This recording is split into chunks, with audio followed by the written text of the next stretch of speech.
Well, welcome back. We're taking a break from health, and we're going to talk a little bit about the animals and the ecology, which, of course, is healthy to our environment. To know more about this, and Walking Mountains is your source. Dale Versteegen joins us now. He's the Eagle County resident ecologist. You're getting famous with that new show you have out, too. Getting a lot of feedback on it, which is really great. Well, and good. So if people haven't seen it, we've got a documentary out on the mountain pine beetle, and it's airing around 4 times a week on TV8, so check it out. Yeah. You know what? It's good to know about the health of the surroundings. You know, I think it's everyone's responsibility to know what's happening and to understand it too. It's very interesting. Yeah, and ultimately the health of our surroundings is going to impact us. So it's really good to see how things fit together. So we encourage you, get out there, learn what's happening so you can be informed of what may be changing in the valley. Okay, well, we put a call out to our Facebook fans and said, hey, let's ask Dale a question. And we have a question from Kristen, and she is from over in Summit County. And so she was wondering about animals that hibernate. Which ones hibernate? Which ones stay active? And why? So the question that came in was, there's debate about bears and if they actually hibernate or not. Now, in the scientific community, it is generally accepted to use the term hibernate for bears.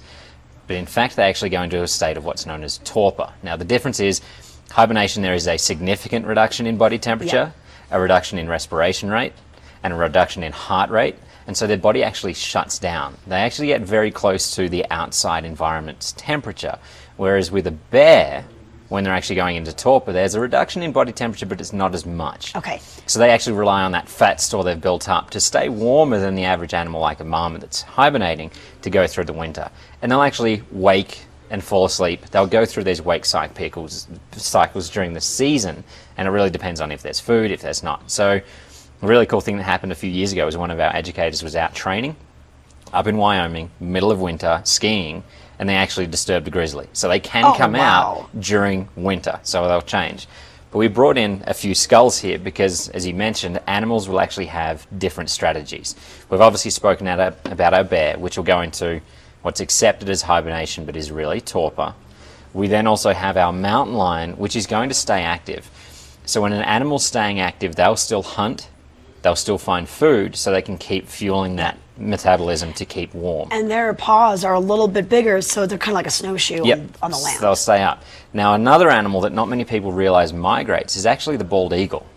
Now, bald eagles up in Canada and Alaska will actually start heading south, and the reason for that is they're looking for open water sources because one of their main prey items is fish. And so during winter, we actually have an influx or an increase in the population of bald eagles.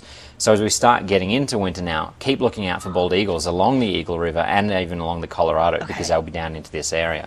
So it's really great to sit there and go, animals do change behavior to suit the season. And there are many different ways. There are huge migrations from up in the northern parts of Alaska down into Mexico. There's migrations from the top of the alpine environment down into our valleys. So it's really varied depending on what's going on. Yeah, and then maybe their coat, if you will, their fur, their feathers will probably grow a bit and provide warmth. The weasel is probably the best example that we've discussed on here, and that its coat will actually go from brown during summer to a brown-white during fall or spring to white during winter. So there are a multitude of changes animals will go through to ensure their survival. Okay, all right. Hey, you have your brand new campus open as well. The visitors can come and check it out. Yeah, open 10 till 6, 6 days a week, so we're closed on Sundays at the moment. We're at the point of almost putting the green roof on our 3rd building now, so there's still some construction going on, but it's neat to see because of the green style or technology that's being put in. But come in, look at the building, play around with our building dashboard. We just did some fun analysis of energy production versus consumption, and we're currently producing around 80% of the energy we're using on site. So we're only purchasing 20%. So it's great to come in and look at how all that's working. Yeah, I think a lot of reasons to come visit, even just to understand the energy efficiencies with the buildings. Okay, Dale Versteegen with Walking Mountains, 827-9725 is the number, or walkingmountains.org. And don't forget, put your questions on our Facebook page or Walking Mountains Facebook page. We'll be back.